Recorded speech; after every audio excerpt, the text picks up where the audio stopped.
Real hesab nədir? Tradingə real pulla necə başlamaq olar?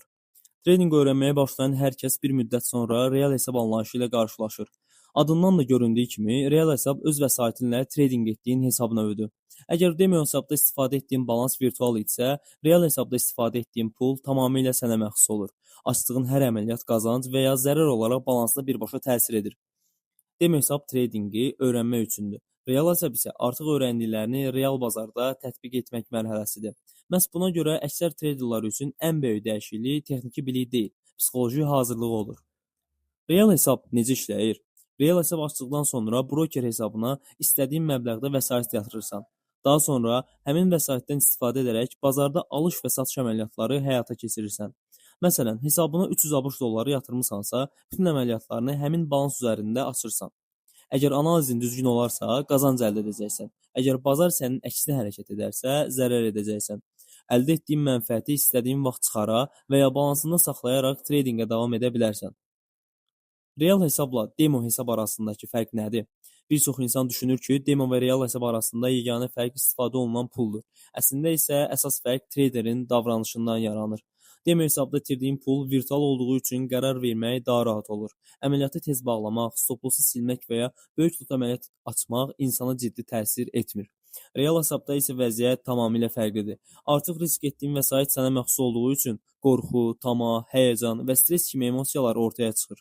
Məhz buna görə demo hesabda uğurlu nəticə göstərən bəzi insanlar real hesaba keçdikdə çətinlik yaşayırlar. Tradingdə uğur qazanmaq üçün yalnız analizi bilməyin kifayət deyil, emosiyalarını idarə etməyi də bacarmalısan. Real hesabın üstünlükləri. Real hesabın ən böyük üstünlüyü odur ki, qazandığın gəlir real pul olaraq balansına əlavə olunur. Bundan əlavə, real hesab sənə bazarı daha ciddi öyrənməyə kömək edir.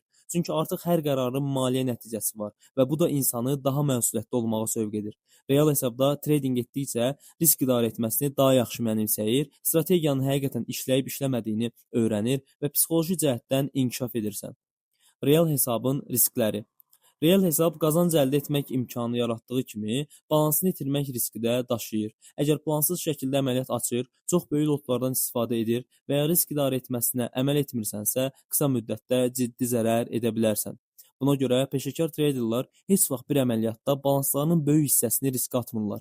Əsas məqsəd bir gündə zəngin olmaq deyil, uzun müddət bazarda qalaraq davamlı qazanc əldə etməkdir. Real hesaba nə vaxt keçmək lazımdır? Tradingə yeni başlayan insanların ən çox verdiyi suallardan biri də budur. Əgər MetaTrader 5 platformasından rahat istifadə edə bilərsənsə, risk menecment qaydalarını öyrənmisənsə və demo hesabda müəyyən müddət ardıcıl nəticələr əldə etmisənsə, artıq real hesaba keçməyi düşünə bilərsən. Lakin demo hesabda hələ də plansız əməliyyatlar açırsansa və strategiyanı tam güvənmirsənsə, bir müddət də məşq etmək daha doğru qərar olacaq. Real hesaba tələsmək əvəzinə hazır olduqdan sonra keçmək uzun müddətli uğur üçün daha vacibdir. Yeni başlayanların etdiyi səhvlər. Real hesaba keçən insanların ən böyük səhvi qısa müddətdə çox pul qazanmağa çalışmalarıdır. Bəzi traderlar balanslarının böyük hissəsini riskə atır, stop-loss istifadə etmir və ya bazar əleyhlərinə getdikdə zərərli əməliyyatlarını bağlamaq əvəzinə gözləməyə davam edirlər. Digər geniş yayılmış səhv isə demo hesabdakı uğuru real hesabda da eyni şəkildə davam etdirəcəklərini düşünmələridir. Halbuki real tradingdə psixologiya ən az analiz qədər vacib rol oynayır. Real hesab açarkən nələrə diqqət etmək lazımdır? İlk növbədə etibarlı və lisenziyalı broker seçmək vacibdir. Tradingə böyük məbləğlə başlamaq əvəzinə kiçik balansla təcrübə toplamaq daha məqsədə uyğundur. Hər əməliyyatda stop-loss istifadə etmək, əvvəlcədən risk planı hazırlamaq və emosiyalarla deyil, strategiyaya uyğun qərar vermək uzunmüddətli uğurun əsas şərtlərindəndir. Unutma ki, trading sprint deyil, marafondur. Nəticə olaraq real hesab trading dünyasında ən vacib mərhələlərdən biridir. Burada artıq bütün qərarların real maliyyə nəticəsi yaradır və buna görə də məsuliyyət də artır. Əgər demo hesabda kifayət qədər təcrübə toplamısansa, risk idarə etməsini öyrənmisənsə və öz strategiyanı güvənirsənsə, kiçik məbləğlə real hesaba keçərək trading səyahətinin növbəti mərhələsinə başlaya bilərsən.